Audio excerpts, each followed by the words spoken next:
Hello नमस्कार दोस्तों, मेरा नाम है कपिल और स्वागत है आप सभी का फॉर आपकी सक्सेस में। फ्रेंड्स, इस वीडियो में अभी हम लोग देखने वाले हैं सिंधु घाटी सभ्यता के टॉप 40 इंपोर्टेंट क्वेश्चन जो लगभग सभी प्रतियोगी परीक्षाओं के लिए अति महत्वपूर्ण होंगे, इसलिए आप इन्हें याद कर लीजिएगा, ठीक है। और आप इस वीडियो का फ्री पीडीएफ फाइल भी डाउनलोड कर सकते हैं, जिसका लिंक इस वीडियो के डिस्क्रिप्शन बॉक्स में दिया हुआ है, या तो फिर आप मेरा टेलीग्राम ग्रुप ज्वाइन करके वहां से भी फ्री में आसानी से इसका पीडीएफ फाइल डाउनलोड कर सकते हैं।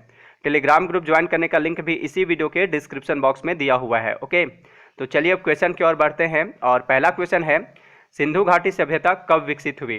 तो देखिए, सिंधु घाटी सभ्यता 2500 ईसा पूर्व से 1750 ईसा पूर्व तक विकसित हुई थी, यानी इस क्वेश्चन का राइट आंसर है ऑप्शन बी। नेक्स्ट क्वेश्चन है, हड़प्पा सभ्यता की खोज किस वर्ष में हुई थी? तो हड़प्पा सभ्यता यानी सिंधु घाटी सभ्यता की खोज वर्ष 1921 ईस्वी में दयाराम साहनी ने किया था। सिंधु घाटी सभ्यता में जो स्थल सबसे पहले खोजा गया था वह था हड़प्पा, इसलिए सिंधु घाटी सभ्यता को हड़प्पा सभ्यता भी कहते हैं। हड़प्पा वर्तमान में कहाँ पे स्थित है? तो यह स्थित है पाकिस्तान के मांटगोमरी जिला में। हड़प्पा किस नदी के किनारे बसा हुआ था? तो यह बसा हुआ था रावी नदी के तट पर, ठीक है, रावी नदी के किनारे। नेक्स्ट क्वेश्चन है, सिंधु घाटी सभ्यता का ज्ञान मिलता है? तो सिंधु घाटी सभ्यता के बारे में हमें जानकारी वहां हुए पुरातात्विक उत्खनन से मिलता है, यानी इस क्वेश्चन का राइट आंसर है ऑप्शन डी, क्योंकि वहां पे कोई साहित्य तथा ताम्रपत्र नहीं पाए गए हैं। मृद भांडों पर यानी मिट्टी के बने बर्तनों पर कुछ लेख पाए गए हैं, लेकिन अभी तक उसे पढ़ा नहीं जा सका है।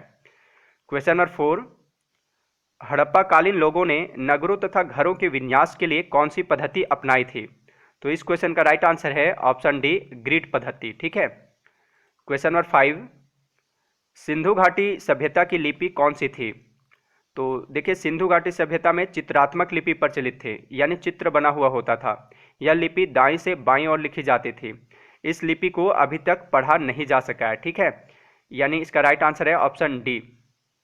क्वेश्चन नंबर 6, सिंधु घाटी के लोगों की एक महत्वपूर्ण रचना निम्नलिखित में से किसकी मूर्ति थी? तो सिंधु घाटी के लोगों की एक महत्वपूर्ण रचना नृत्य करती हुई बालिका की मूर्ति है, ठीक है, यानी इसका राइट आंसर है ऑप्शन बी।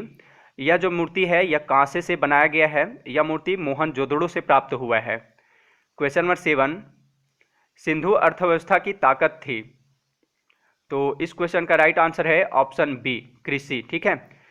सिंधु सभ्यता के लोगों का आर्थिक आधार कृषि एवं पशुपालन था। सिंधु सभ्यता के लोगों ने ही सर्वप्रथम कपास उगाया था। इसके अलावा वे गेहूं, जौ, चावल का भी उत्पादन करते थे। वे गाय, बैल, भैंस, हाथी, ऊंट, भेड़, बकरी, सूअर, कुत्ता इत्यादि पशु पालते थे। वे लोग व्यापार और शिल्प निर्माण उद्योग में भी कुशल थे। नेक्स्ट क्वेश्चन है, सिंधु घाटी के लोग किस में विश्वास करते थे? तो सिंधु घाटी सभ्यता के लोग मातृशक्ति में विश्वास करते थे, ठीक है। स्त्री मृण मूर्तियां यानी मिट्टी की मूर्तियां अधिक मिलने से ऐसा अनुमान लगाया जाता है कि सैंधव समाज कैसा था? मातृसत्तात्मक था, ठीक है। नेक्स्ट क्वेश्चन है, हड़प्पा की सभ्यता निम्नलिखित से संबंधित है? तो हड़प्पा की सभ्यता कांस्य युग से संबंधित है, ठीक है, कांस्य युग से। सिंधु सभ्यता युग में तांबे और टीन को मिलाकर कांसा का निर्माण किया जाता था। इस युग की प्रमुख धातु कांसा थी, इसी के कारण इसे कांस्य युगीन सभ्यता भी कहा जाता है। अगला प्रश्न है, सिंधु घाटी सभ्यता के लोगों की मुद्रा में किस देवता की आकृति चित्रित थी?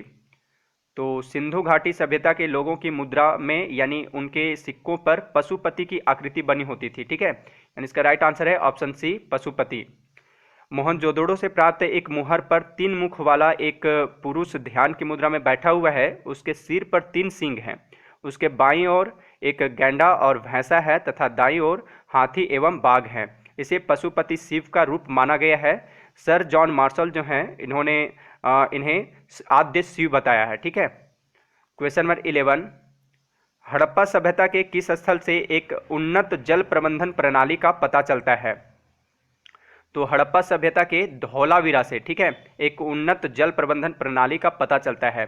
यह धौलावीरा वर्तमान में कहाँ पे स्थित है? तो यह स्थित है गुजरात के कच्छ जिला में।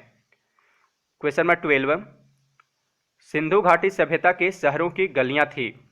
तो सिंधु घाटी सभ्यता में शहरों की गलियां चौड़ी और सीधी होती थी, यानी इसका राइट आंसर है ऑप्शन बी।